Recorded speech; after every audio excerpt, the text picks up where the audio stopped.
Hi friends, you are most welcome और YouTube channel English मस्ती पर। आज हम आप सभी को ऑब्जेक्ट के बारे में बताने जा रहे हैं। ऑब्जेक्ट किसे कहते हैं और ये कितने प्रकार के होते हैं। ऑब्जेक्ट की हिंदी होती है कर्म और ये दो प्रकार के होते हैं। There are two types of object. कर्म दो प्रकार के होते हैं। पहला आपका है डायरेक्ट ऑब्जेक्ट, इसको हिंदी में कहते हैं प्रत्यक्ष कर्म। और दूसरा हमारा है इनडायरेक्ट ऑब्जेक्ट, इसको हिंदी में कहते हैं अप्रत्यक्ष कर्म।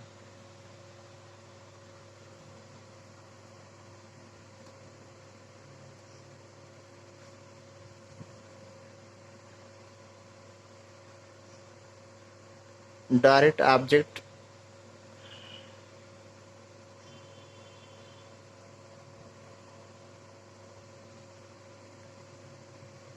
नॉन लिविंग होता है।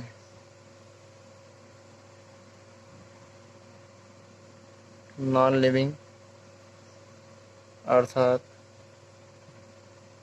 निर्जीव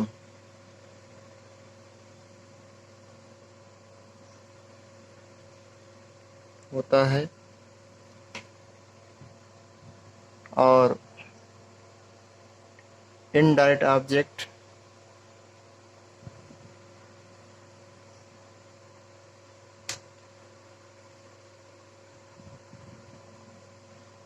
इनडायरेक्ट ऑब्जेक्ट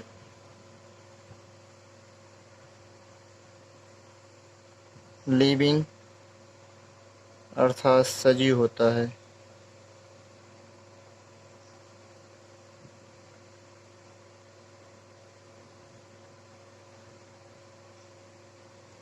जब हमें डायरेक्ट ऑब्जेक्ट को ढूंढना हो सेंटेंस में तो खुद से एक प्रश्न करते हैं क्या।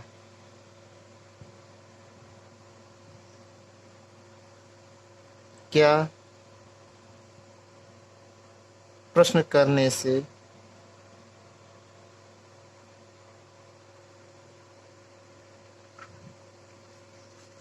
हमें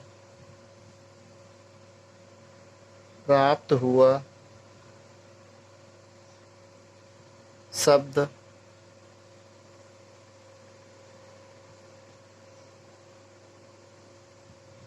प्रत्यक्ष प्रत्यक्ष कर्म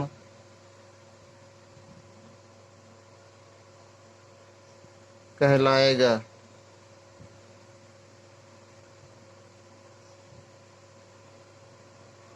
और अगर हमें इनडायरेक्ट ऑब्जेक्ट ढूंढना हो किसे या किसको, किसे या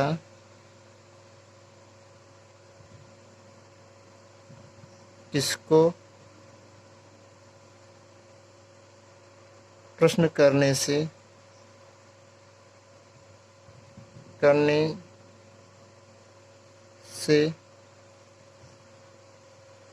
प्राप्त हुआ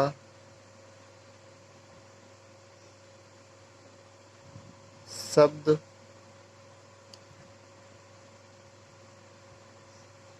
अप्रत्यक्ष कर्म अप्रत्यक्ष कर्म कहलाएगा।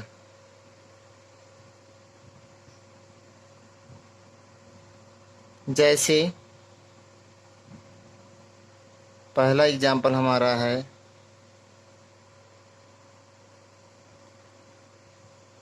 Ram teach me, Ram teaches me. इसकी हिंदी है राम मुझे पढ़ाता है। अगर हम प्रश्न करें किसे पढ़ाता है या किसको पढ़ाता है तो हमें उत्तर मिलेगा मुझे अर्थात मी। तो यहाँ पे जो मी शब्द है हमारा ये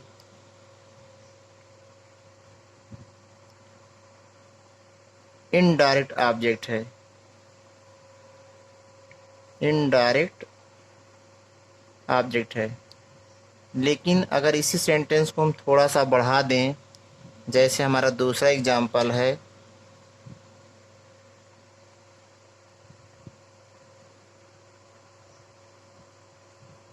राम टीचेस मी इंग्लिश। अब इसमें अगर हम प्रश्न करें, पहले तो इसकी हिंदी होगी, राम मुझे अंग्रेजी पढ़ाता है। क्या पढ़ाता है? अंग्रेजी पढ़ाता है। क्या पढ़ाता है? अंग्रेजी पढ़ाता है। तो जो अंग्रेजी शब्द आपको मिल रहा उत्तर में, यह आपका डायरेक्ट ऑब्जेक्ट है। डायरेक्ट ऑब्जेक्ट है।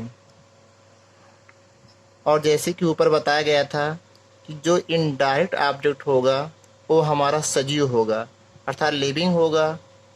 और जो डायरेक्ट ऑब्जेक्ट होगा वो हमारा नॉन लिविंग होगा, अर्थात निर्जीव होगा। जैसे कि पहला सेंटेंस था, राम टीचेस मी। राम मुझे पढ़ाता है। राम किसे पढ़ाता है? राम किसको पढ़ाता है? तो हमें उत्तर मिलता है मी, मुझे पढ़ाता है। और मी जो है सजीव है, इसलिए हम इसको कहेंगे इनडायरेक्ट ऑब्जेक्ट है, अप्रत्यक्ष कर्म है। अगर हम दूसरे सेंटेंस की बात करें, राम टीचेस मी इंग्लिश, राम मुझे क्या पढ़ाता है? तो हमें उत्तर मिलता है इंग्लिश। मुझे उत्तर मिलता है इंग्लिश पढ़ाता है। तो इंग्लिश हमारा नॉन लिविंग है, इसको हम कहते हैं डायरेक्ट ऑब्जेक्ट। उसके बाद ऑब्जेक्ट को हम लिखते कहाँ हैं, सेंटेंस में इनका स्थान कहाँ पर होता है? तो सबसे पहले जैसे कोई सेंटेंस होता है, मान लो हम असर्टिव का स्ट्रक्चर बनाएं, तो सबसे पहले हम सब्जेक्ट को लिखते हैं, उसके बाद हेल्पिंग वर्ब को लिखते हैं, उसके बाद हम मेन वर्ब को लिखते हैं। इतना लिखने के बाद अगर सेंटेंस में ऑब्जेक्ट है तो अगला स्थान जो है ऑब्जेक्ट का होता है। अब एक सेंटेंस में एक ऑब्जेक्ट भी हो सकता है, अथवा दो हो सकते हैं, या दोनों में से एक हो सकता है।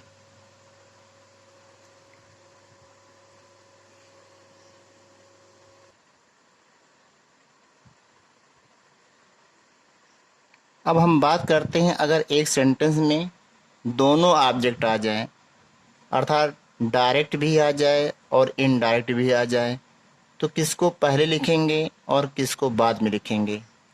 जैसे कि हमारा पिछला सेंटेंस था,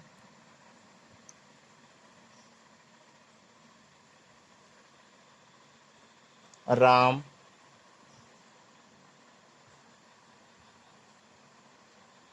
टीचेस मी इंग्लिश।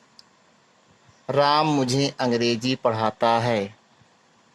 किसे पढ़ाता है? मुझे पढ़ाता है। क्या पढ़ाता है? अंग्रेजी पढ़ाता है। इस सेंटेंस में दोनों ऑब्जेक्ट आए हुए हैं। पहले आपका इनडायरेक्ट आया हुआ है, अर्थात सजीव वाला। दूसरा आपका डायरेक्ट ऑब्जेक्ट आया हुआ है, अर्थात निर्जीव वाला। हम इसको इंग्लिश को पहले भी लिख सकते हैं, मी को बाद में। लेकिन जब हम इनडायरेक्ट ऑब्जेक्ट को बाद में लिखते हैं तो हम सेंस के अनुसार उस शब्द से पहले, मी से पहले, या जो भी आपका ऑब्जेक्ट होगा उसके पहले टू या फार का प्रयोग करेंगे। जैसे अगर हम इसको लिखना चाहें, इंग्लिश को पहले लिखना चाहें, तो हम लिख सकते हैं, Ram teaches English to me. Ram मुझे अंग्रेजी पढ़ाता है। तो आप देख रहे हैं कि यहाँ पर हमने इंग्लिश को पहले कर दिया और मी को बाद में कर दिया। अर्थात जब आप इनडायरेक्ट ऑब्जेक्ट को बाद में लिखेंगे तो उसके पहले आपको सेंस के अनुसार टू या फार में से कोई एक जो उचित होगा उसको लगाना अनिवार्य है। जैसे यहाँ पर टू लगा हुआ है।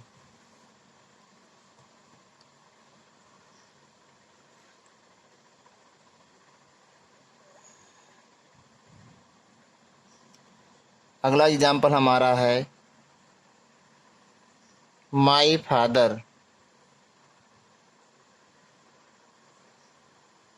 bought a watch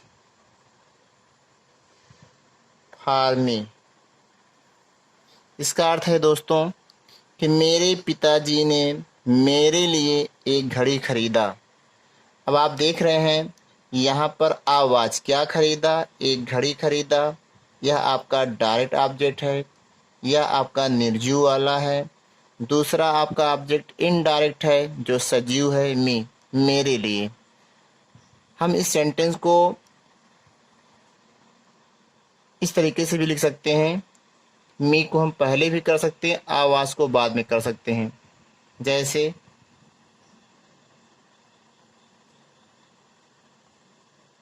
my father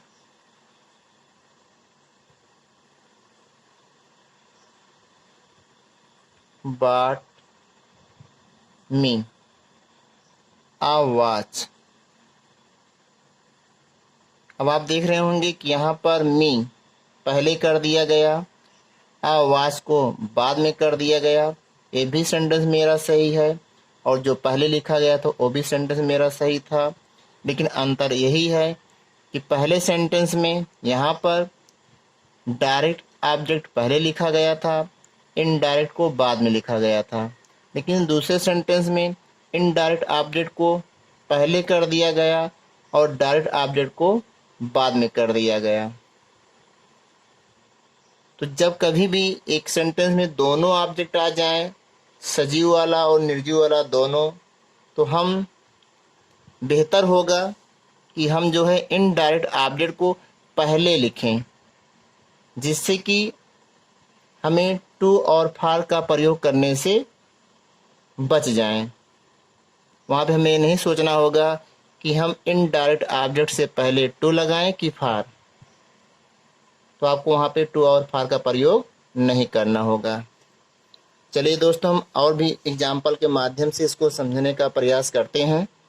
जैसे